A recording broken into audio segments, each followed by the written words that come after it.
Greetings all, it's Dr. Bankhead here at the Struggle in Thinking Out Loud Part 20, Self-Love is a Portal to Joy. And in this segment, I'm actually going to summarize what I've talked about in the first 19 parts of this series. Initially, I had intended to do 10 parts. Part 1, self-acceptance. Part 2, self-awareness. Part 3, honor yourself and worthiness. Part 4, attaining and maintaining your mental and physical health. Part 5, raising your vibration. Part 6, releasing and let go of everything that no longer serves you. Part 7, standing up for yourself. Part 8, speaking your truth. Part 9, standing in your power, using powerful words and language that is powerful versus language that is weak. And Part 10, setting boundaries, no longer accepting the unacceptable from yourself or anyone else. For example, we are often told that one thing or another is the lesser of two evils. Well, think about that for a moment. If it's the lesser of two evils, that means you have two evils, one less evil than the other one being more evil, and that means they're both evil, and you're going to choose between those. There's far more choices out here than just two things. So I promised that this was going to be a recap. And the first thing I talked about was self-acceptance.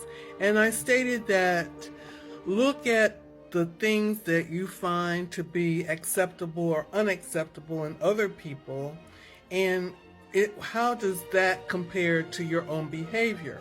So what I'm actually saying is look at how you're behaving and look at the people around you and how they are behaving. Is their behavior what you consider to be acceptable for your life? What topics are they discussing? What language are they using? If they're never building and seem to be stuck in the same place, then you're going to be stuck in the same place. For example, if you're out and about with your friends and one of them observes, let's say it's a man coming out of a Walmart, and maybe his pants are sagging, and your friend makes a comment, ew, look at him, he's wearing his pants. You might be inclined to go, oh yeah, that's terrible. However, would you find that behavior to be acceptable if someone were doing that to you? Probably not. I like to take the position that if they were happy with what they put on when they left their house, I'm happy for them. I mean, to say, it's not going to make or break your day if someone has chosen an outfit that they choose to wear. That's their life. If it makes them happy, be happy for them. Why would you be disgruntled? Why would you want to be like a crab in a bucket, pulling people down? And why would you want to associate with people who are pulling people down constantly? That's what they refer to as low vibration behavior, low vibration actions. And what you choose to do, or what you desire to do, if you desire to be living the life of your dreams, and it clearly would be something short of a dream to be a crab in a bucket, you know what I mean? So that behavior is something that is less than appreciated, really. It's unacceptable. And if it's unacceptable for someone else and you're doing it, then you're engaging in unacceptable behavior. So, at the coffee pot in the office, And the office chatter is, girl, you see that Jane? You see how she's always talking to the men when they come in the office a certain kind of way? Oh yeah, girl, I know.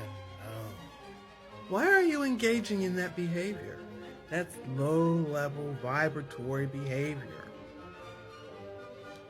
It's really unacceptable.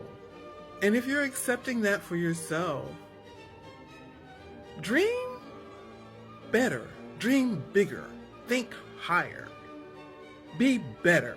You are better than that. Yeah. Anyway, that's Dr. Bankhead. Oh, I'm not done yet. No, I'm not done.